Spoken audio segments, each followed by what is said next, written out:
The Galactic Council had spent 3 millennia perfecting their greatest lie. Ambassador Zethkar of the Dominion straightened his crystalline carapace as he addressed the assembled delegates in the Great Hall of Concordance. His voice resonated. Through the translucent chambers, each word carefully measured to maintain the delicate fiction that had kept the galaxy stable for so long. The Terran scourge, he intoned, remains contained within the dead zone. Our vigilant blockade ensures that the plague-bearers cannot spread their chaos beyond the Sol quarantine. Murmurs of approval rippled through the crowd. The hegemony's insectoid representatives clicked their approval. The ethereal veil touched flickered with satisfaction. Even the proud warrior clans of Korath nodded their massive heads. They all knew the story. Humanity, the violent plague that had once threatened galactic civilization, now safely locked away in their toxic birth world, slowly dying out in their own filth. It was a comfortable lie.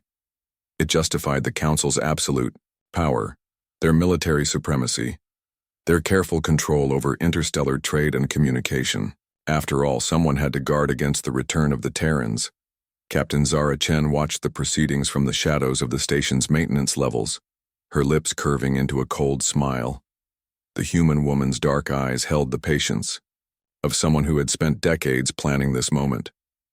Behind her, a dozen figures emerged from concealment, her crew, her family, her species' vanguard.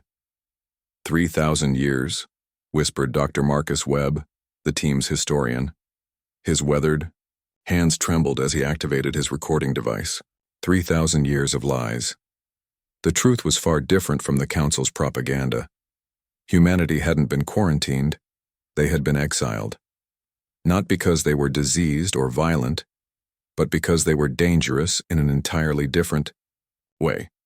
They asked questions, they innovated, they refused to accept "that's how things have always been" as an answer. Worst of all, they had been winning. The Great Expulsion hadn't been a quarantine to protect the galaxy from humanity. It had been a desperate alliance of stagnant civilizations trying to preserve their rigid hierarchies against a species that thrived on change, growth, and the audacious belief that any problem could be solved with enough creativity and stubbornness. "Remember," Chen whispered into her comm, "we're not here for revenge. We're here for truth." The signal went out across the galaxy. On 1,000 worlds, in 100 systems, sleeper agents activated.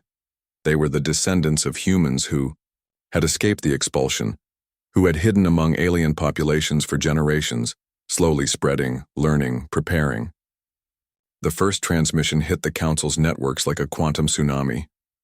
"Citizens of the galaxy," Chen's voice echoed through every comm channel, every data stream, every news feed simultaneously. "You have been lied to. We are humanity, and we have returned not as conquerors, but as witnesses to your own potential." In the Great Hall, chaos erupted. Delegates scrambled for their personal communicators, demanding explanations from their homeworlds. But the messages flooding in only confirmed their worst fears. Humans were everywhere. They had been everywhere for centuries. The Dominion's great medical advances? Chen's voice continued, transmitted from the maintenance levels directly, below their feet. Developed by Dr. Sarah Kim, born in New Geneva, Luna Colony. The hegemony's revolutionary agricultural systems, designed by the Yamamoto Agricultural Collective on Titan. The warrior clan's unbreakable armor, forged from alloys first created in the asteroid foundries of Ceres. Zethkar's crystalline form began to crack under stress. "Impossible. The dead, zone monitoring stations are automated," Chen interrupted, stepping into the hall through a service hatch. Behind her came her crew, but also others, aliens who had worked alongside humans for decades, who had become friends, partners, family, have been for over 2 millennia. We've been maintaining them ourselves, sending back exactly the reports you wanted to hear. The galaxy's greatest secret was crumbling in real time. Across the networks, evidence poured in. Genetic scans revealing human ancestry in dozens of species populations. Historical records showing human involvement in nearly every major technological breakthrough of the past 3,000 years. Images of thriving human colonies in the dead zone advanced beyond anything the Council had achieved. But the most damaging revelation was yet to come. The Sol system isn't a quarantined wasteland, Chen announced, her voice now carrying to every corner of known space. It's our capital. Earth isn't dying, it's flourishing. We have 17 billion citizens across 53 worlds, and we've been quietly helping your civilizations advance for centuries, hoping you'd eventually be ready to hear the truth. Dr. Webb stepped forward, his recording device now broadcasting to the entire galaxy. We never stopped believing in cooperation over domination. We never stopped believing that diversity makes us stronger. We've been waiting for you to remember those values too. The silence in the Great Hall was deafening. Then, from the back of the chamber, a young veil-touched delegate shimmered into full visibility. I am Jara of the Fifth Convergence, the alien announced.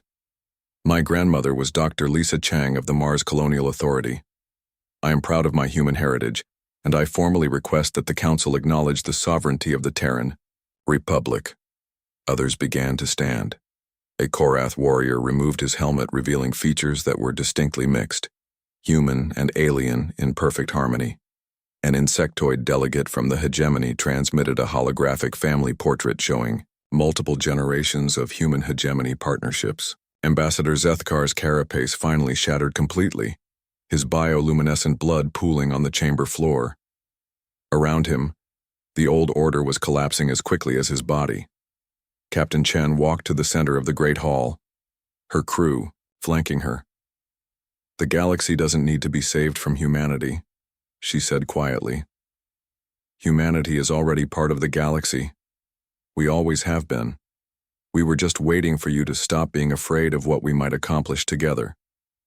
The first formal recognition came from the Korath warrior clans, then the veil-touched convergences.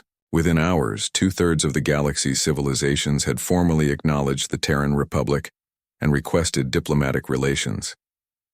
The age of isolation was over. The age of cooperation had begun, and in the depths of space, Earth's blue marble gleamed brighter than ever, no longer hidden but finally home.